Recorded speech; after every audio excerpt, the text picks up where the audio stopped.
Okay, so last time we discussed parallel RLC circuit, natural response.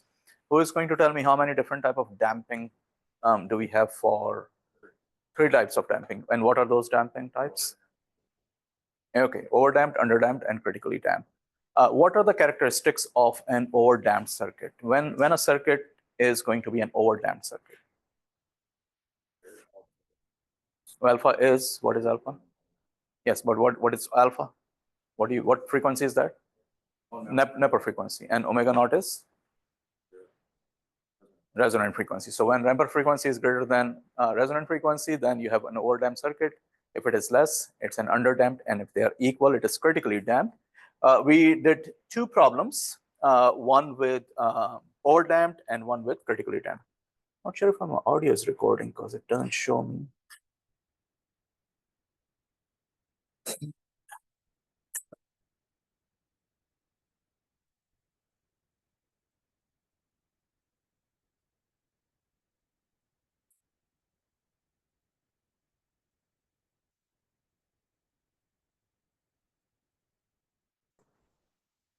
Is my audio recording? It says it's recording, so that's okay. Okay, hopefully my audio is recording, although it doesn't show my audio level going up and down. But anyways, so last week we did 2 circuits. We did we did underdamped and overdamped. Today we are going to start with the critically damped circuit.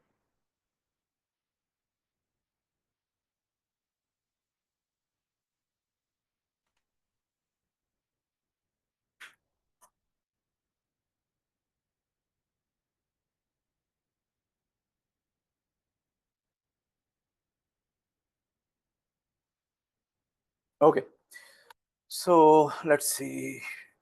Let me open my notes. And we discussed that when you have the critically damped circuit, of course, alpha is equal to omega naught, and the response type VCT is e to the power negative alpha t a1 plus a2t. So it's a linearly decaying exponential function.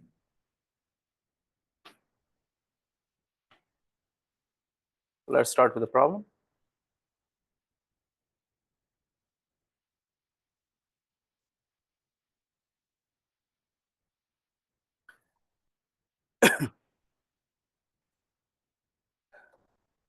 Let's see. Okay, let's see. This one's critically damped. Let's see.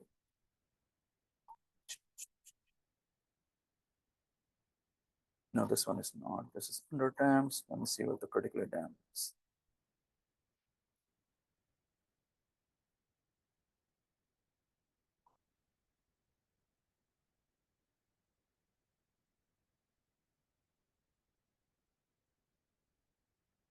Okay, so let's do this circuit. This is critically damped.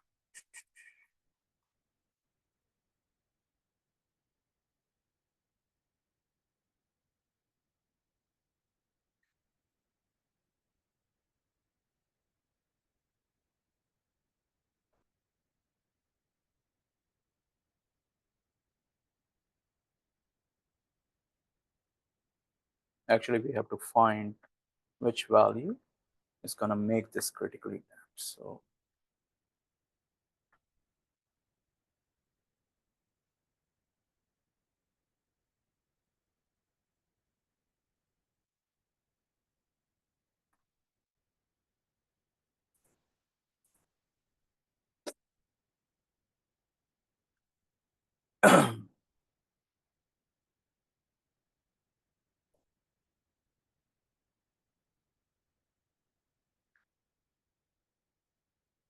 the initial energy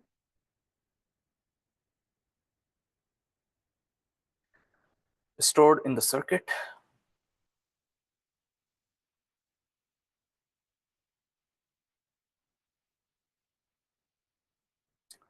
is 25 millijoules.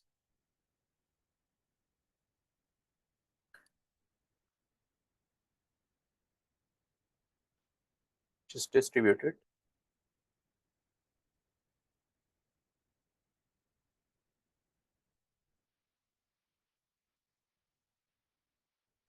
equally between the inductor and the capacitor, in L and C.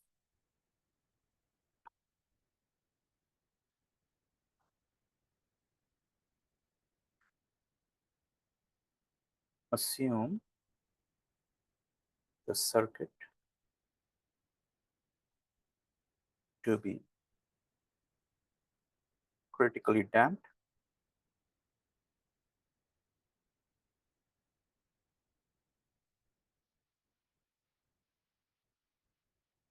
calculate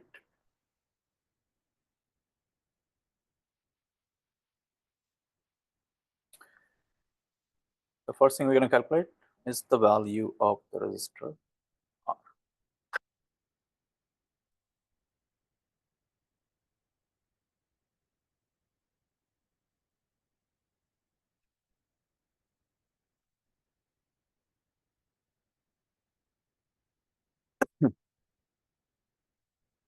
Okay,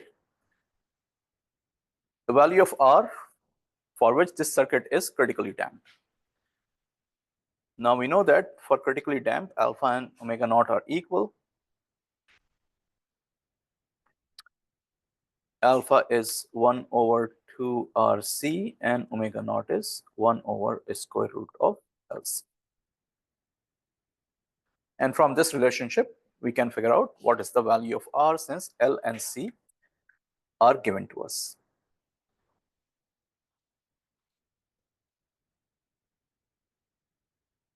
C is 10 micro, L is 0.4 Henry. So from this, R is going to be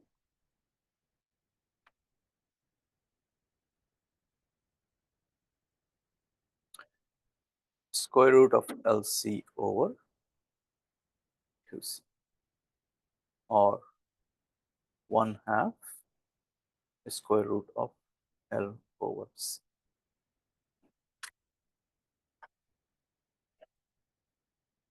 What is it? Square what?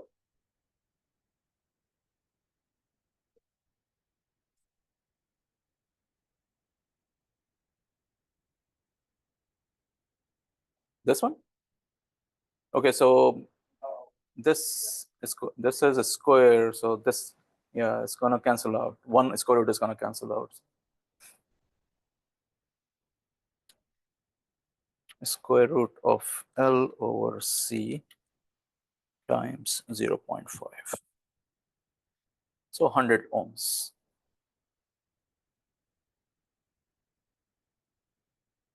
100 ohms resistor is going to make the circuit critically damped.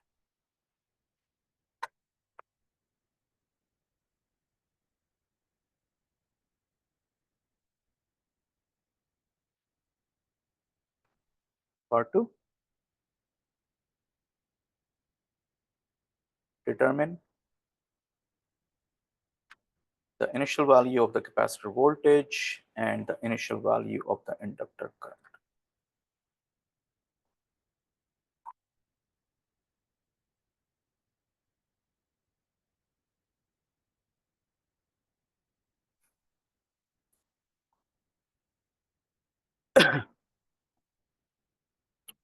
All right, the information that is given to us is the energy stored in both capacitor and inductor. It is divided equally. Total energy stored is 25 millijoules.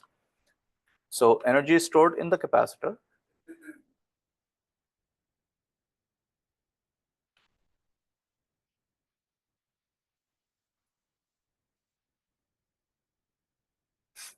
initial energy stored in general, energy stored in the capacitor, the equation of course is WC is 1/2 CV square,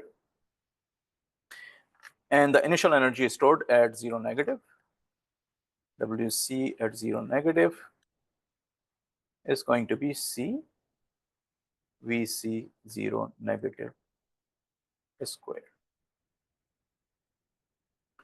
So from this VC 0 negative will be 2WC 0 negative over C and square root of. Total energy stored is 25 milliwatt divided 25 millijoule divided equally between L and C. So half is in capacitor and half is in the inductor.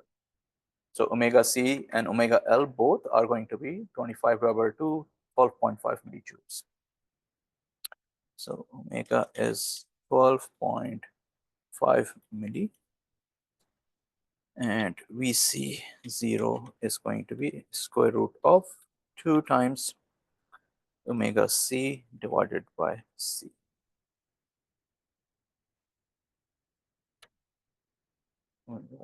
Omega. That is going to be 50 volt.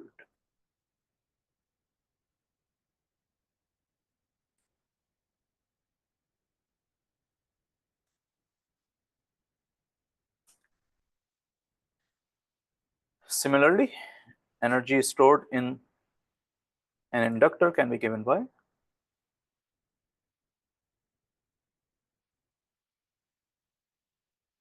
general expression is half Li square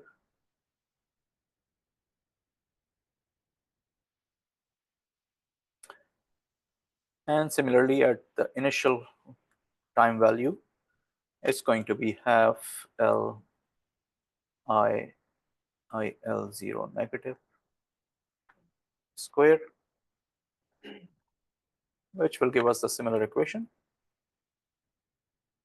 IL0 negative will be square root of 2 times omega L0 negative over L.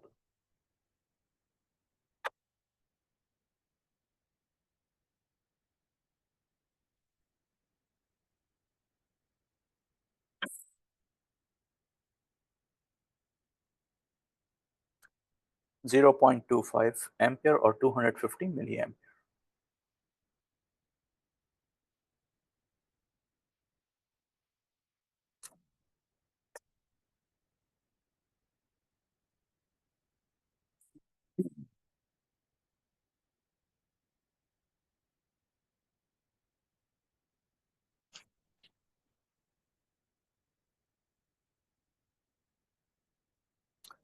All right, part number 3.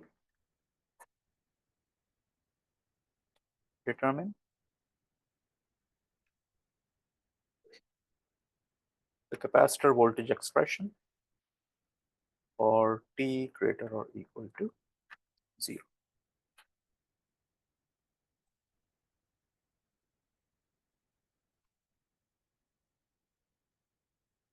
Since it's a critically damped, yes, right?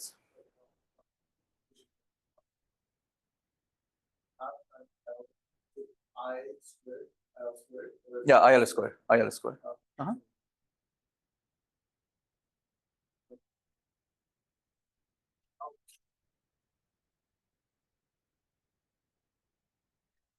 So the generic expression for the capacitor voltage when the circuit is critically damped, as I just put down again, is e to the power negative alpha t a1 plus a2 t.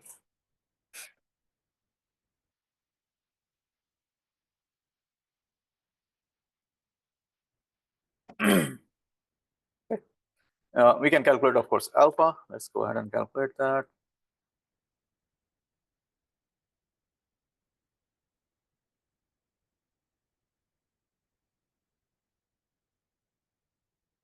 Did you guys create the program to calculate alpha, omega naught, and everything I asked you to do?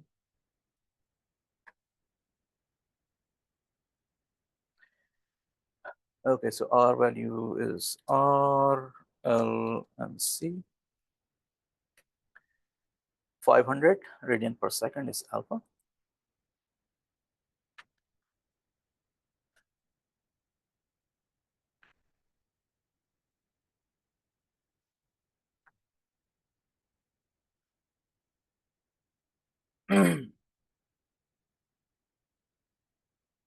Okay, now the of course we calculated alpha. Now we have to calculate A1 and A2. How we are going to calculate A1 and A2? Who is going to tell me? How did we do it on Wednesday? First, we're going to use the initial condition. Yes. So VC0 negative.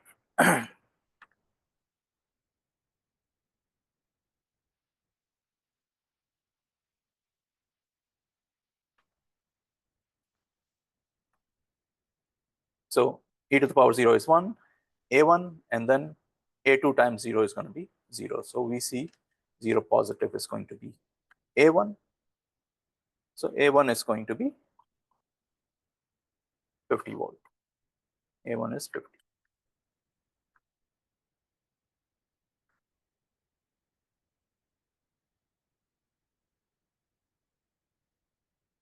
How do we calculate? Now we know A1, the next is A2. What do we do next to calculate the value of A2? Who's going to tell me? Hold on. There are other 8 people in the class as well. Who's going to tell me what did we do last Wednesday to calculate to create the other equation or to calculate the other variable? What was the process?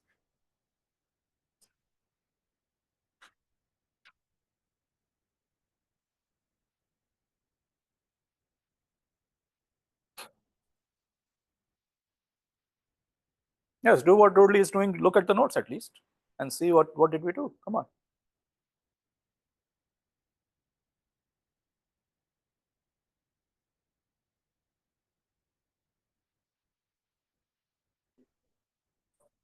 Yeah, what is the next process to calculate the other variable? Of course, we calculated one variable already with the initial condition. What is the other process?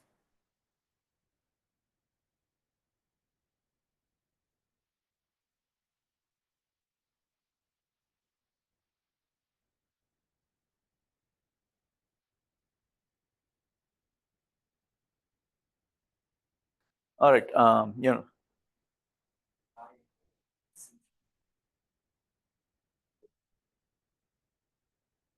okay, so the next step is to take the derivative of voltage and then evaluate that derivative at t is equal to 0.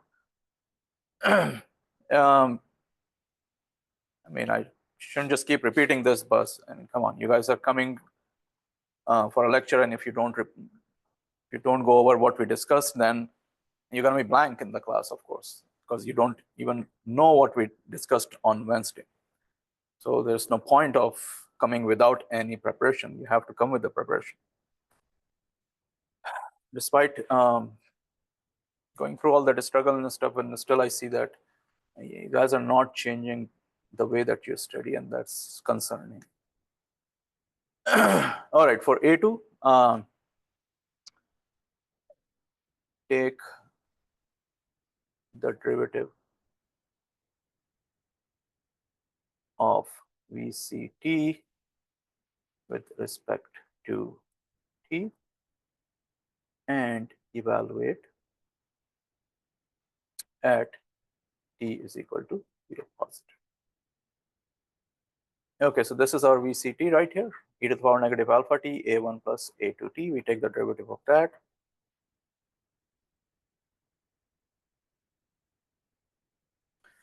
All right, what will be the derivative of this equation? Who is going to tell me? What is it? Right there. What will be the derivative of the equation?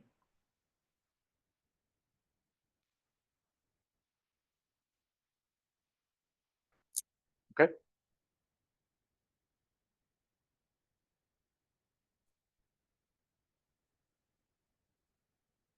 Okay. And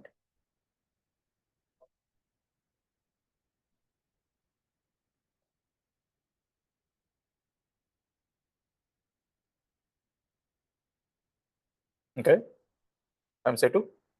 Okay, 8. That's the derivative.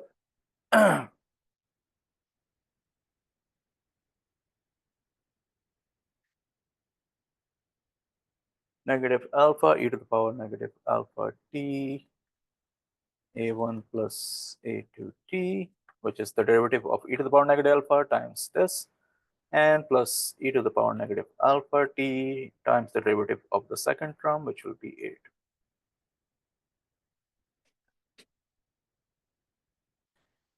Okay, now dvc over dt is ic over c, and when we evaluate that at t is equal to 0 positive, e to the power negative alpha t is going to become 1. So we're going to have negative alpha times a1, because t0 is going to become, this becomes 0 as well. So it's going to be a1, negative a1 alpha plus a2.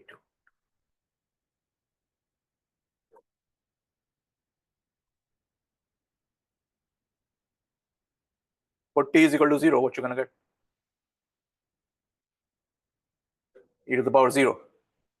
What is e to the power 0? Yeah, so it's going to become 1, right?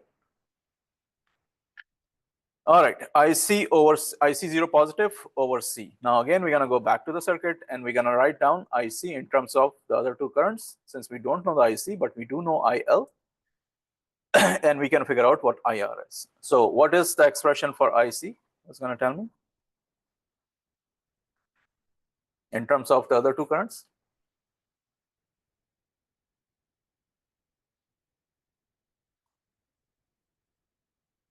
Circuit is right here. Yes, go ahead. Negative IL minus IR KCL, of course.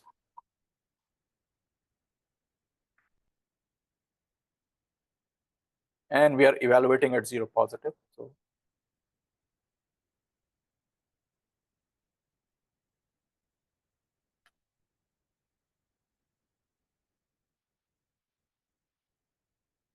okay. And then we know IL0 positive, which will be equal to IL0 negative, which we calculated 250 milliampere. How we are going to calculate the IR0 positive?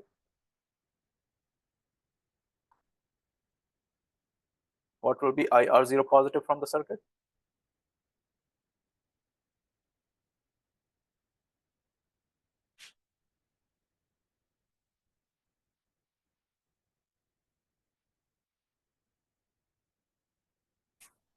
Circuit is in front of you. What is IR?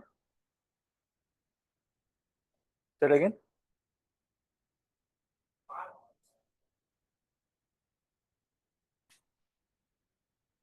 Circuit, look at the circuit. It's right in front of you. It's not difficult to write IR.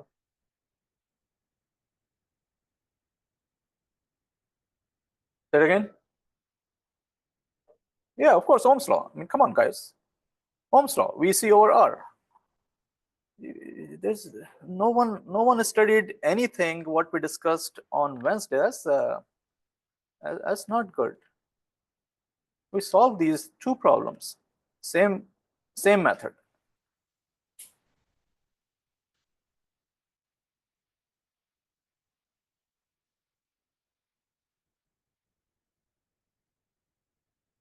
Okay, so from this we can calculate A2, since we know every other thing.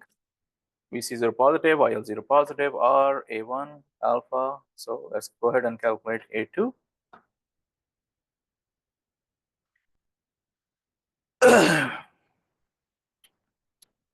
So negative IL0 minus VC0 divided by R divided by C plus A1 times alpha. A1, did we calculate A1 here? A1 was 50. Okay, I did not define it, so let me put 50 here. 50. Okay, so A2 is coming out to be negative 50,000. Confirm if this value that I'm calculating is correct.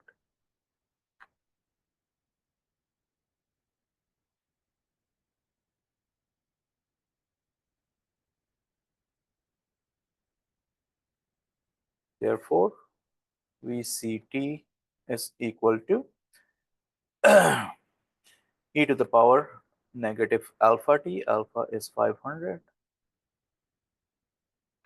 A1 is 50, and plus A2t, A2 is 50,000.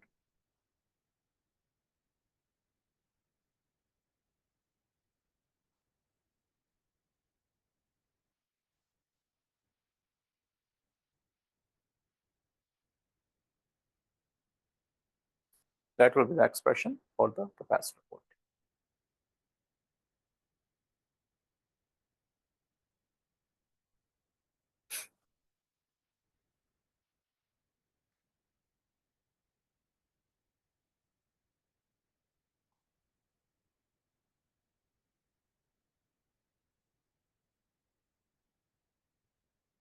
Okay, let's do one more part and then we're going to take a break.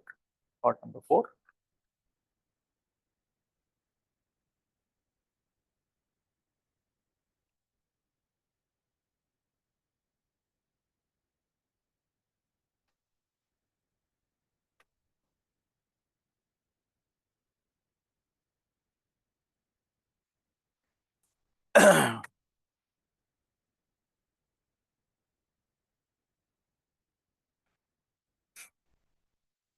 Yes.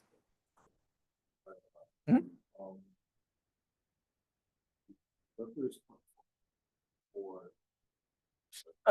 Let's go check.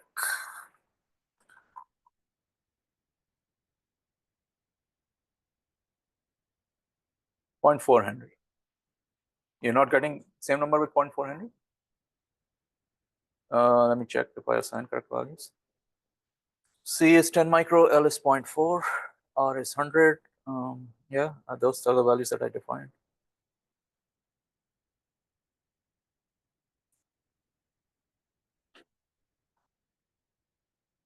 IL0 minus, you got it? Okay. Okay. Mhm. All right. So the next is IL. Let's find the inductor current expression. T greater. Now, there are two ways to find inductor current here. We can do both ways, so you know which way. Well, let's start with perhaps the easier way. We know that IL is ILT is negative ICT minus IR. And ICT is C dV over dt, and IR is Vc over R. And since we know the capacitor expression, this is very easy to calculate now. We take the derivative of the capacitor expression, and then we plug in the value of Vc, and you will get the inductor current. So I'll leave this for you to finish because we have the capacitor voltage expression, and all you have to do is to take the derivative of that and then put the capacitor expression here, simplify it, and you will have the equation for ILT. So make sure you finish this part. All right, the next method is the same way we found our VCT. We find ILT because the shape of the inductor current, capacitor voltage, capacitor current, all those shapes are going to be the same for critically damped, overdamped, underdamped circuit. So the second method is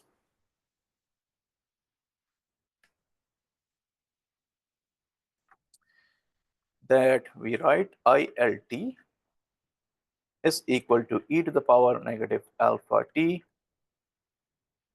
B1 plus B2t. So we write the generic expression of the critically damped circuit.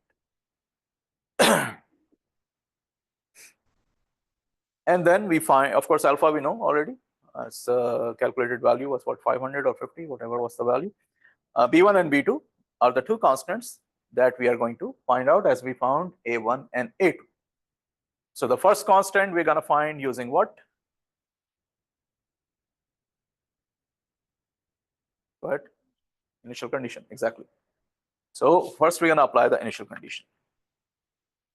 At t is equal to 0 positive, B1 So that's going to be 250 milliampere, or simply 0.25.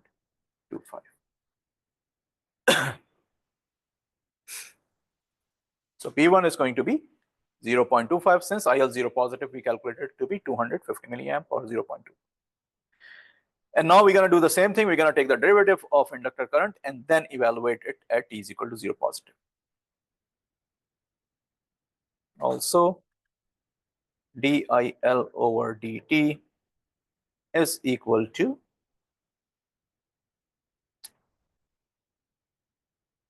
d over dt of e to the power negative alpha t b1 plus b2t.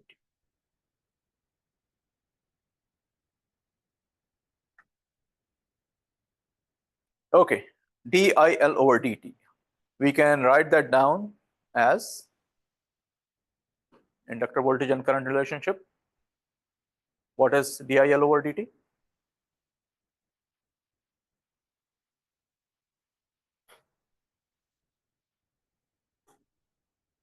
What is the inductor current and voltage relationship? Again, V is equal to L di over dt. So di over dt is V over L.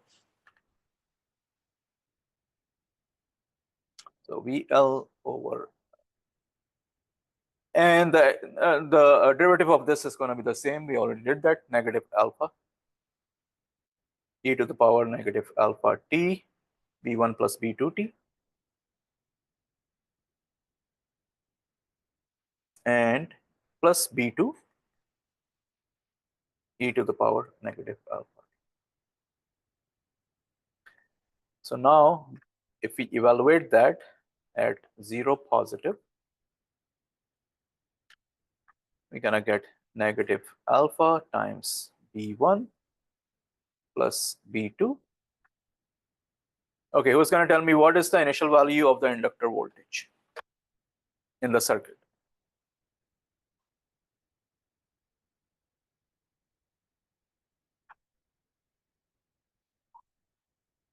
Initial value of the inductor voltage in the circuit, and you don't say anything.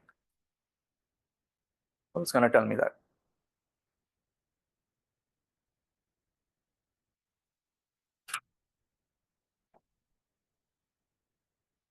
Come on, guys, is this such a hard question?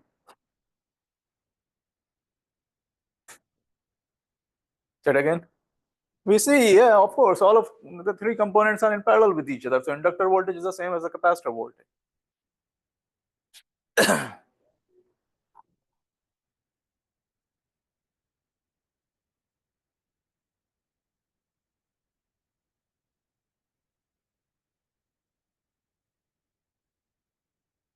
Plus alpha B1 equals B2.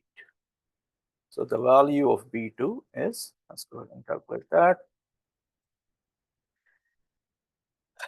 B2 is equal to VC0 divided by L and plus alpha times B1, and B1 was 0.25, right? So 0.25, and that is 250. So B2 is 250.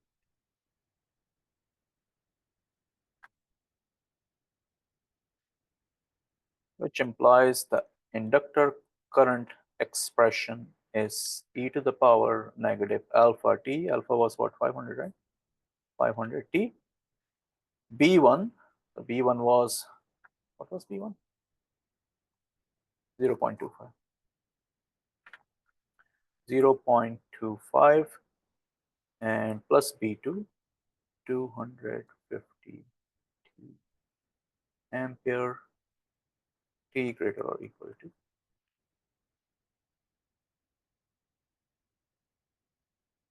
And that is the capacitor, the inductor current expression. Oh, save it, save on desktop. Okay, week 8, Monday, 02/24/2020.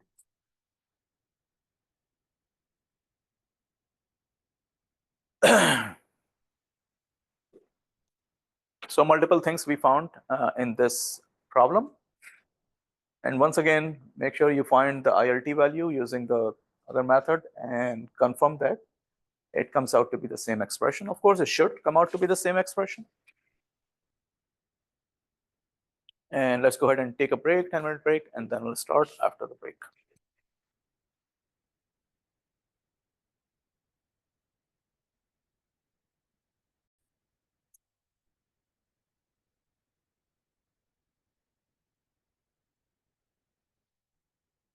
So let's do another problem. And once again, you guys need to have those programs that I'm asking you to keep so that you can move quickly through the steps that are trivial steps, like calculation of alpha, omega naught, and stuff. You don't need to spend a lot of time on those. All right, so let's look at the circuit. 2.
And value of VS2, I'm just going to put it here. VS2 is 10 U negative T.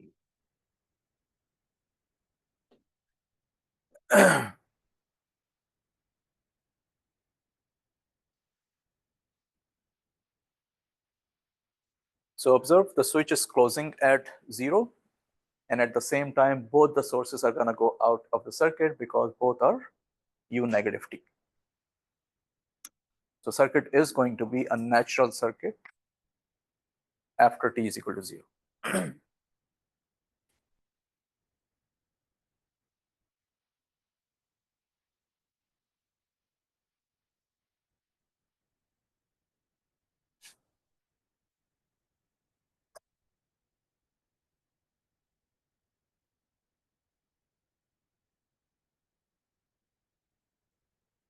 See,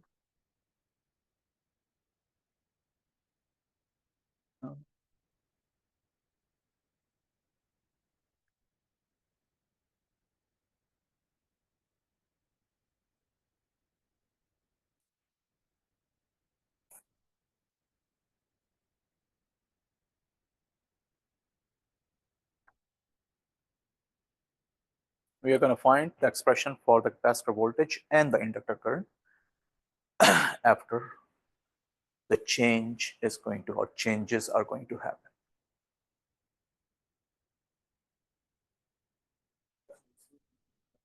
So it's just going down at T is equal to 0. So it's going to close. It's going to close at T is equal to 0. Yes.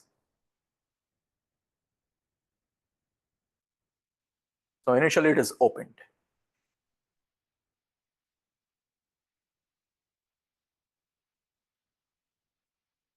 Okay, so when we are solving, again, what is the first thing that we do? Find initial conditions. Find the conditions of both current in the inductor and voltage across the capacitor at t is equal to 0 negative. And again, we're going to assume that the circuit is running for a very long time. Even if it is not given to you, just assume that it is running for a very long time and circuit is at steady state. So let's start with VC.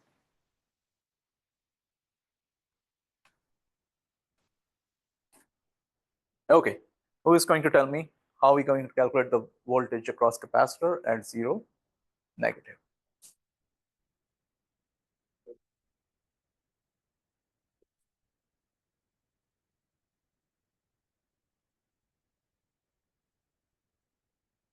There's VS2, yeah, on the right side.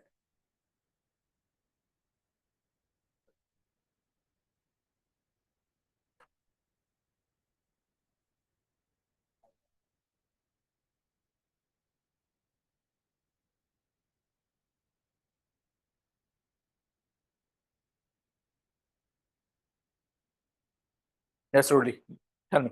You're on the right track. Go ahead. Yeah, go ahead. Go ahead. Go ahead. Go ahead. Tell me what you're saying. Yeah. Uh-huh.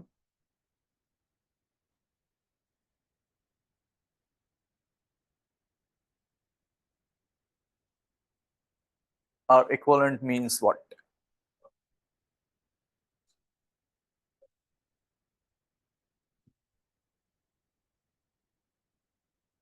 No, no, no, no, no. No, no, no. Or Mike, you explain. Rudley is kind of correct, but you go ahead and explain. How are we going to find the capacitor voltage initially?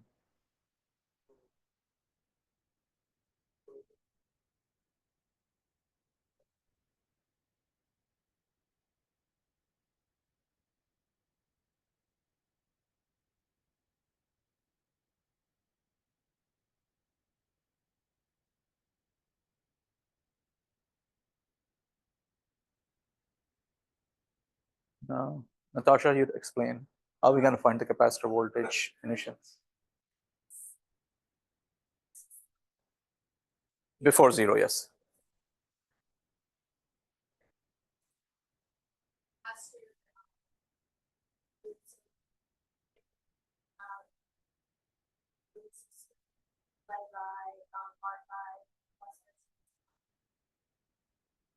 Okay, which resistor divided by R5 plus R6? Which resistor? Okay, so you're saying the capacitor voltage and the voltage across R5 is the same. Okay, yeah, that is the correct answer because capacitor is acting as an open circuit. Therefore, of course, there is no current flow through R4, and the voltage across the capacitor is the same as the voltage across R5. So we're going to apply voltage division. So don't explain in terms of formula, explain in terms of the process. So your answer should be capacitor voltage is going to be the same as the voltage across R5. So we're going to apply voltage division and find the voltage across R5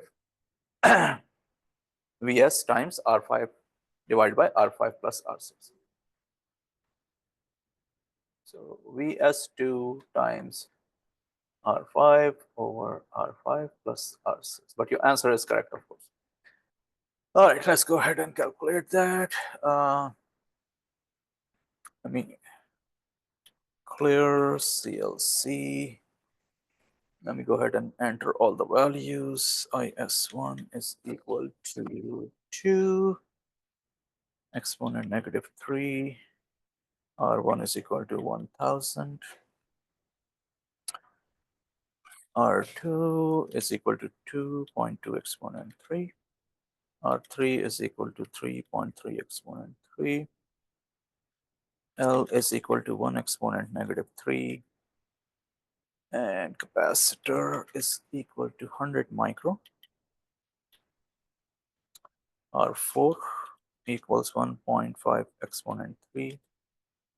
R5 equals 900. R6 equals 1K. And VS2 equals 10 volt. All right, so I have all the values, I assume. 10 volt, okay. And now I have VC0 is VS2 times R5 divided by R5 plus R6. So 4.7368. 4.736074, 4.74 volt. And then the next one is the initial condition of the capacitor current. That is not going to change just after the switch is going, just after the changes are going to happen.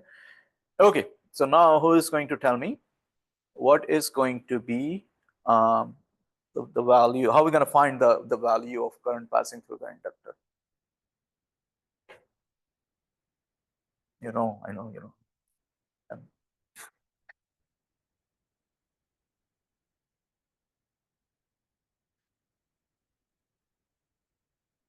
Lazaro, you want to elaborate how we're going to find the current passing through inductor just before the change?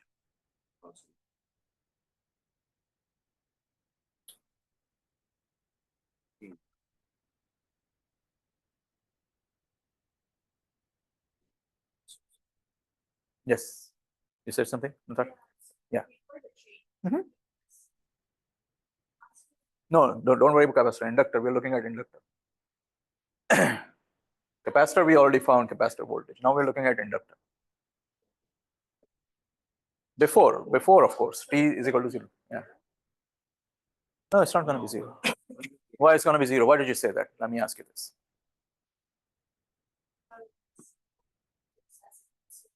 Mhm. Yeah, so there are two separate circuits, right? You have a right circuit and you have the left circuit. So the capacitor current is going to be from the left circuit.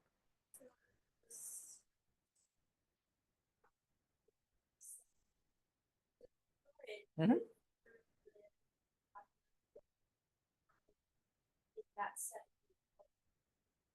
And how are you going to find it?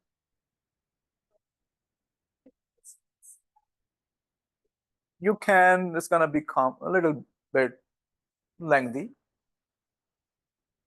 Current divider, that's the answer. You can use current divider. So the current that is coming, the 2 milliampere current is going to pass through R1 and then it's going to divide between R2 and R3 and inductor. Inductor is short, so it's going to divide between R2 and R3. And of course, the same current that is passing through R3 is going to pass through the inductor. So you're going to apply the current division between R2 and R3. And to find the current in inductor, that current is IR3 or IL in this case. So you're going to apply current division. Yes.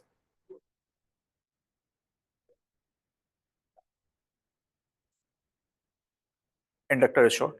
Inductor is short because it's at, before t is equal to 0, it's at a steady state. Like we assume the capacitor open at t, before t is equal to 0, inductor is short. When they are at a steady state, capacitor is open, inductor is short, right? So once inductor is short, the current passing through R1, of course, that's the total current, IS1. That's going to drop. That's going to divide between R2 and R3. And R3 current is going to be the inductor current. So current division. Total current is IS1 times the equivalent between the two resistors, which is R2 and R3. They are in parallel because inductor is short in this case. So R2 parallel to R3 divided by R3.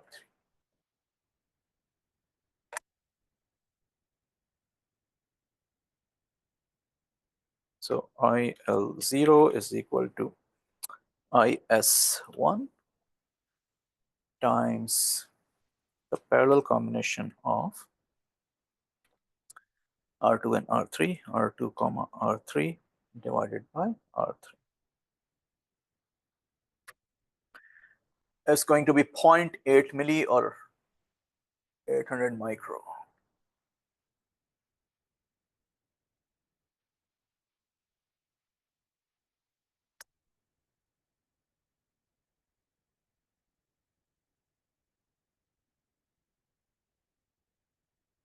So this is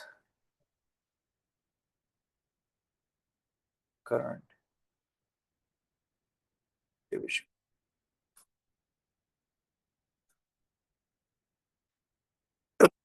All right, everyone understand this, right? Makes sense? So now we have both of our initial conditions that we're going to use, both of them. We're going to use when we find the voltage and current after t greater or equal to 0. Now, t greater or equal to 0, we're going to redraw the circuit. T greater or equal to 0. Sources are going to be gone. So the current source is going to open, which will make R1 to basically go away because it's going to be just hanging in the air. So our circuit is going to be reduced to voltage source is going to be closed, short circuit. So our circuit is going to be R2, R3, L, C, R4, R5, R6, and short. That's going to be our circuit. So let's redraw that. R2, R3, and L parallel with C, L parallel with C, and R4, R5, and R6 will be R5 and R6 will be in parallel. R4, R5, and R6. R2, R3, L, C, R4, R5, and R6. That's our natural circuit after the changes are going to take place.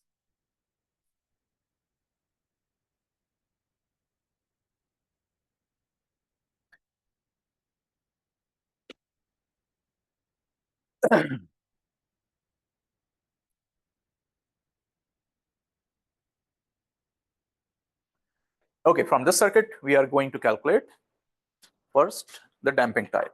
So let's go ahead and actually let's make this circuit first into 1R, 1L, and 1C. L and C are 1, but let's calculate the equivalent resistance first. We want to make this R, L, and C in parallel with each other.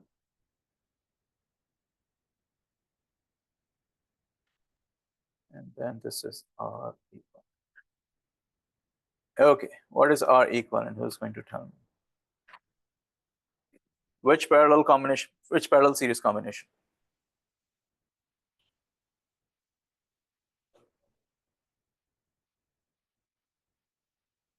Okay.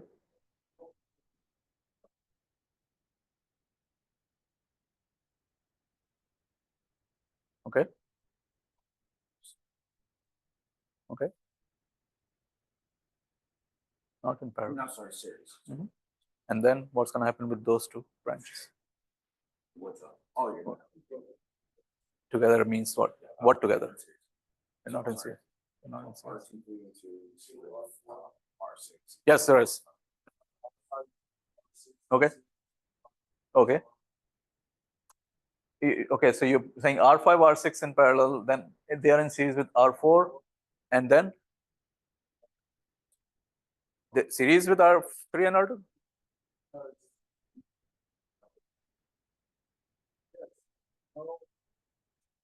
Yes, Natasha. Mm-hmm. Very good, excellent. So that's the equivalent. R3, R2 series, R5, R6 parallel in series with R4, and then the two sides are going to be in parallel with each other. R2 plus R3 in parallel with R4 plus R5 in parallel with R6.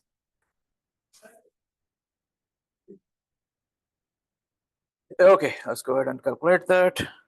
R equivalent is equal to RP. Okay, RP is R2 plus R3, R2 and R3.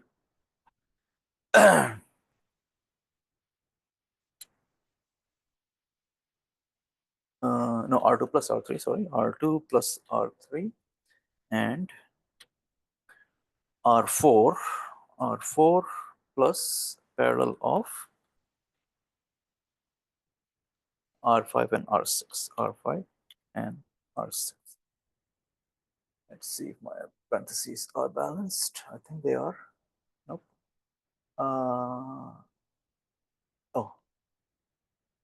Oh, that's R2. Okay, R2. 1452. Yes, Gloriana.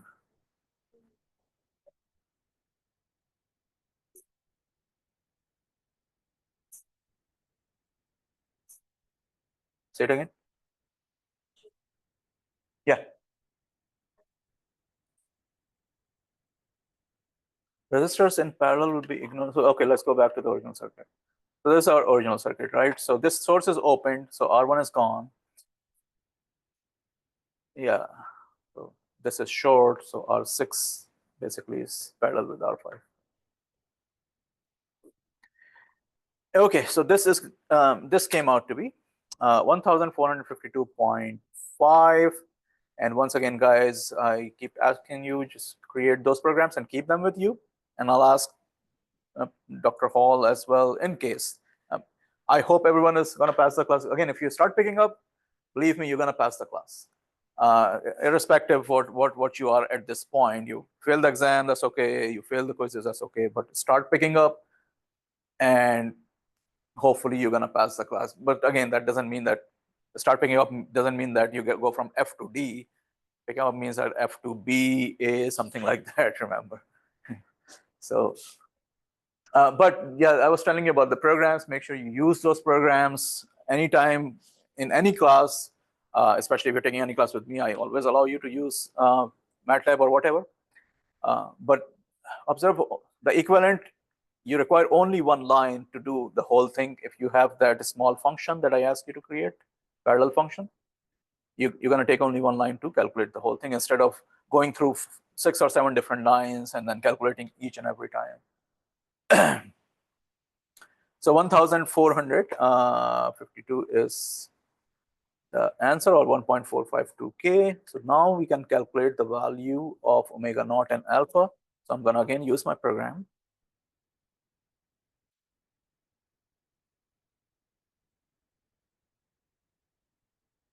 Parallel transient or equivalent L and C. So alpha is 3.4424, omega naught is 3162. You can see that omega naught is much, much larger than alpha. That means this is an underdamped circuit that you can also see from S1 and S2, which are complex conjugate of each other.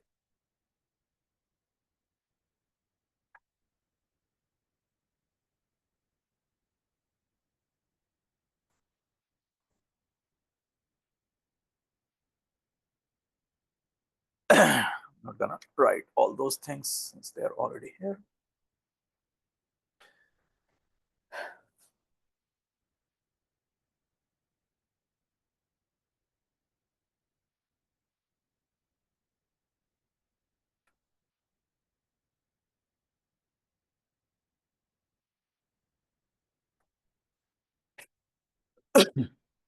FD is the cyclic frequency corresponding to the natural frequency omega d. So remember, omega is 2 pi f. So that f is omega over 2 pi is f, basically. Because most of the time we are dealing with hertz instead of radian per second. That's why I just calculated that. You don't have to do that because we're not using it anyways. When you enter R equivalent 1452, L and C. Okay, let me check my L and C and everything. Maybe I entered. All right, so let's see. L is 1 milli. Is that 1 milli? L is 1 milli and capacitor is 100 micro. Are these the correct values? And then R equivalent is 1452.5. So R equivalent, L and C should be the correct. These should be the values if my variables are correct. 2 RC. Yeah, 2 RC.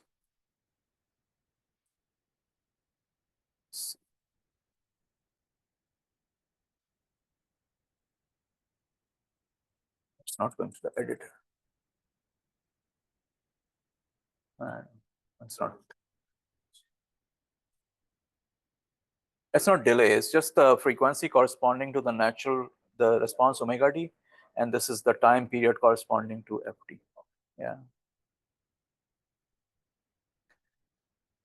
Okay, guys, so now we have this, and we know it's an underdamped circuit, so we know that capacitor expression is going to be e to the power negative alpha t a1 cosine omega dt plus a2 sine omega dt. Underdamped response is given by this expression. And our job is, of course, alpha we know already, 3.4424. Our job is to find A1 and A2. So to find A1 and A2, what are the two steps that we take? Who's going to tell me?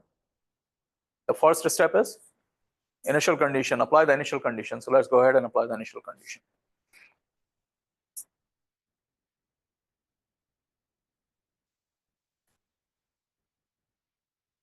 E to the power 0 is 1, and then cosine 0 is 1, sine 0 is 0. So that's going to be A1. So A1 is VC0 positive, and we calculated VC0 positive to be 4.74.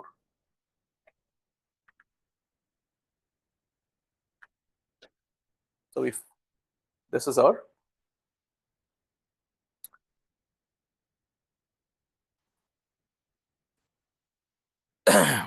A1 is VC0 4.7368. And then how are we going to find A2? Who's going to tell me now? Yes. Derivative of the voltage and evaluate at t is equal to 0. So also the derivative of the capacitor voltage, there is going to be derivative of this term, which is going to be what? E to the power negative alpha t negative A1 omega d sine omega dt plus A2 omega d cosine omega dt minus alpha e to the power negative alpha t A1 cosine omega dt plus A2 sine omega dt.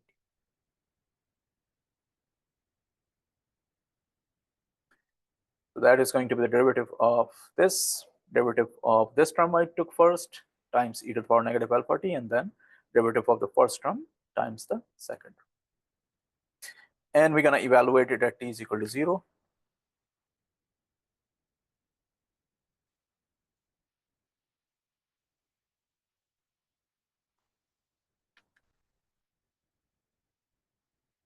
Okay, e to the power negative alpha t is 1, sine is 0, cosine is 1. So from this term, we're going to have A2 omega d, and from the second term, sine is 0, cosine is 1, and then alpha e exponent is 1, so negative alpha A1, negative alpha A1. This is the standard term, by the way, because your voltage expression for underdamped circuit is not changing. So every time you're going to take the derivative of that and put t is equal to 0, you're going to end up with this expression basically, right? Because that expression is not changing for underdamped circuit. That's the derivative of the underdamped capacitor voltage expression in generic term. I did not put the values A1. Of course, we know the value of A1. We know the value of omega t and alpha. We know all those values. The only value we don't know is A2. But I did not put any value just to write everything in terms of generic variables that we have. A1, A2, omega d, alpha, and all those. So this expression will always be valid. Okay, how are we going to write down dVc 0 over dt? Who's going to tell me now? Yes.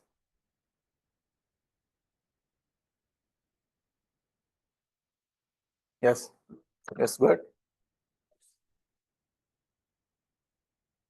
Yes, IC over C. IC 0 positive over C. I is equal to C dV over dt.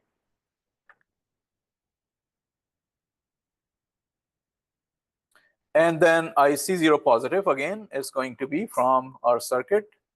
We've been doing it over and over again. IR equivalent in this case, IL and IC.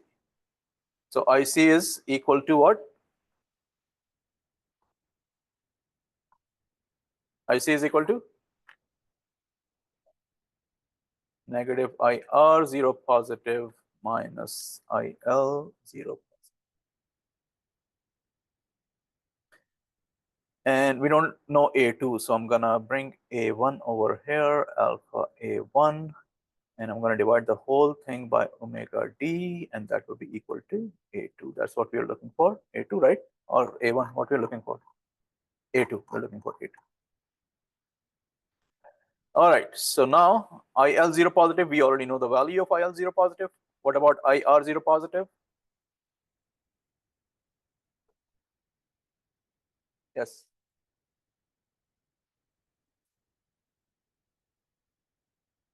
Come on, quickly, quickly. We don't have much time.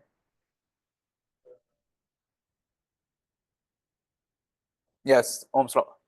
Negative VC0 positive over R.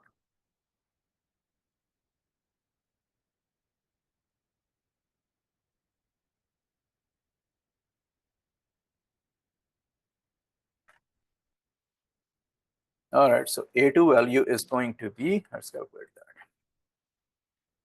A2 is equal to negative VC0 divided by R equivalent. This is R equivalent, by the way. R equivalent, R equivalent minus IL0. This divided by C plus alpha times A1, and the whole thing is divided by omega D. The whole thing is divided by omega D. So that's going to give me a very small value, negative 7.68 exponent negative 3. Check if you're getting the same result. So my value is A2 is, let's see, my A2 is negative 7.6863 exponent negative 3. So negative 0. I would write down negative 0.0077. Let's write that down. Negative 0.0077.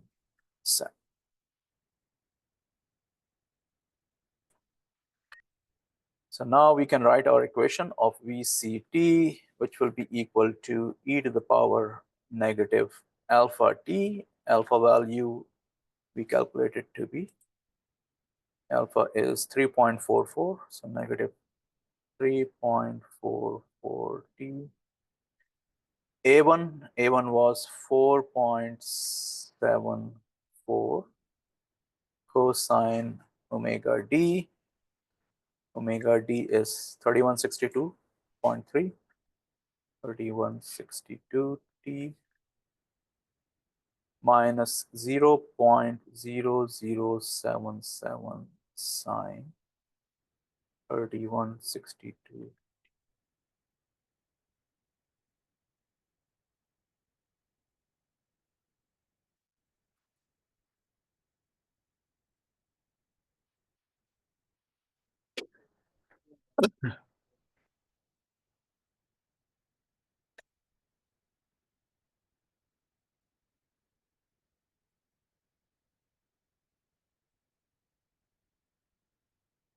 All right, guys, any question that you may have? Yes. My what? Octave? Did I make a mistake or something?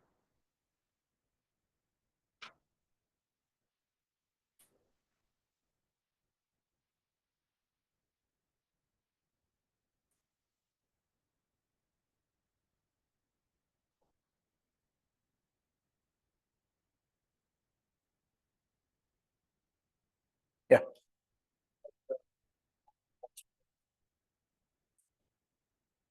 Round it up. I mean, you have all the values anyway, so I can see all the values. alpha, omega naught, and stuff. Sometimes too much rounding is not good either, especially if the values are small. But like 3162.3, I just round that up to 3162, that's fine.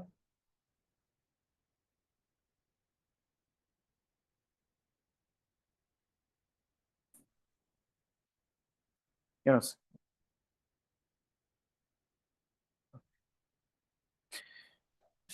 Okay, so the next part before we leave for today, I actually also wanted to discuss one more thing, but let's do ILT first. Did we do ILT? VCT is this, and okay, ILT, let's do ILT.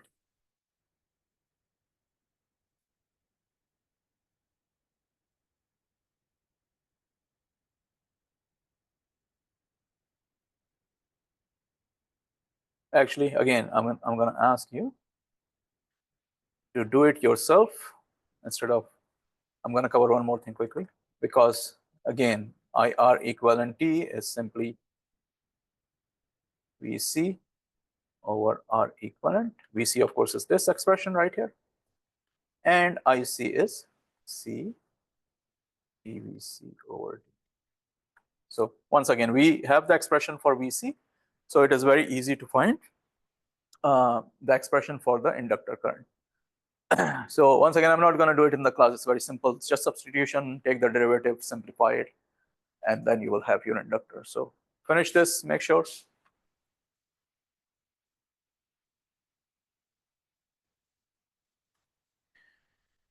One more thing I want to discuss is what we call settling time.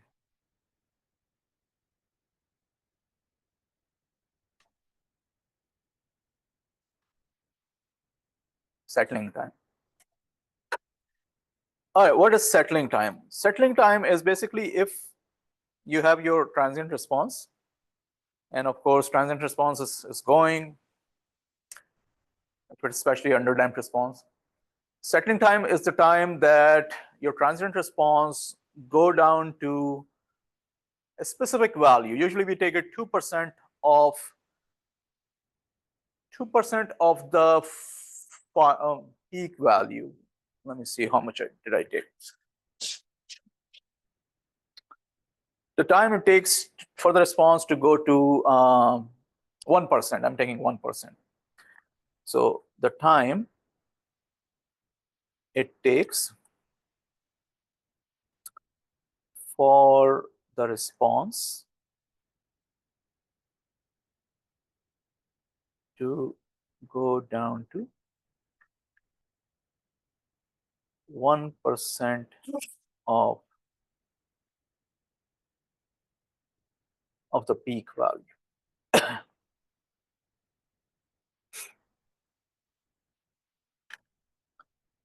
That is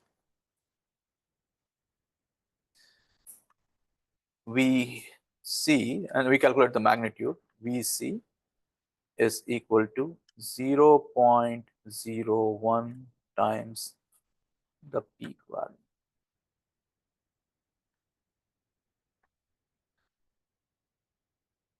And never become greater than that.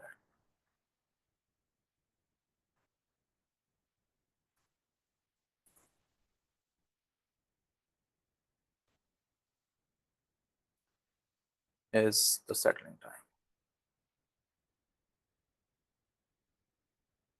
All right, what does this mean? Let's say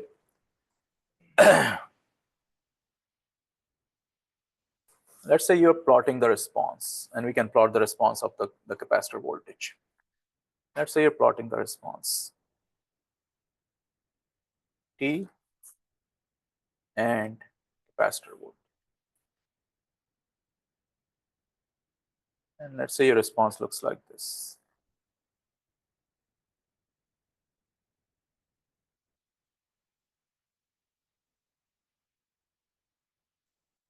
Let's say your response looks like this, underdamped response that we calculated.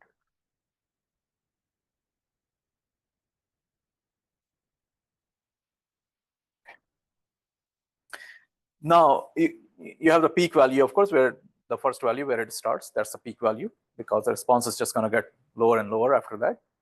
So this is your peak value, the first value.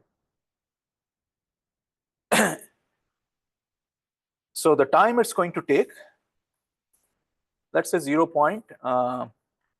or 1%, 0.01 times the peak value, let's say.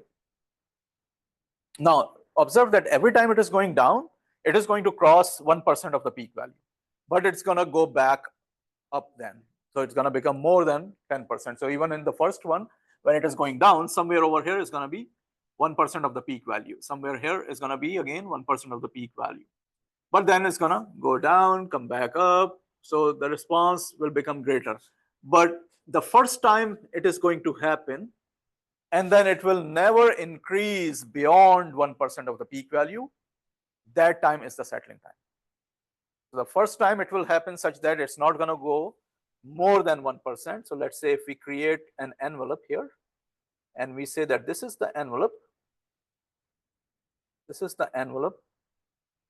such that the peak to peak over here is 2% of peak, because you have 1% on top and 1% at the bottom. So this is 0.01 times V peak, and this is negative 0.01 of V. So the first time it's going to happen, and it's never gonna increase beyond 1%. That time is called, let's say if it's happening here first time, then this time is going to be the settling time.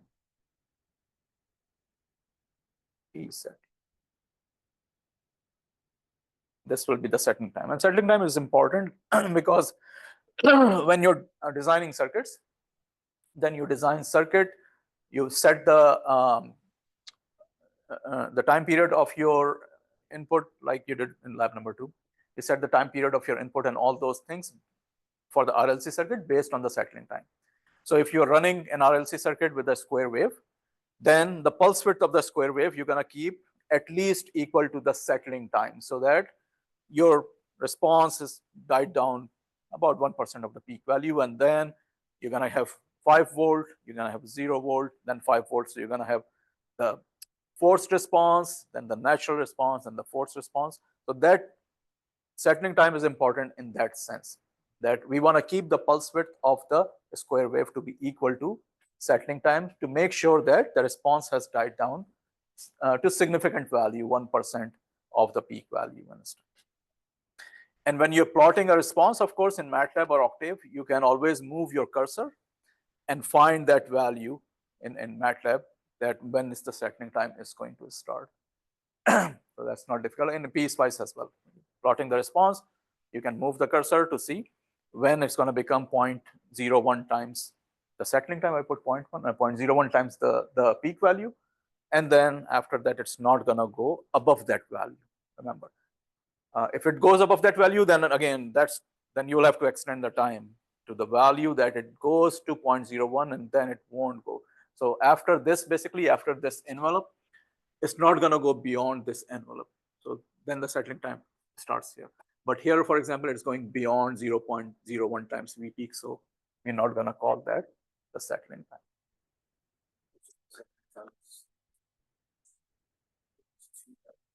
Yeah, so remember, the peak is going to be the first value. That's going to be the maximum value.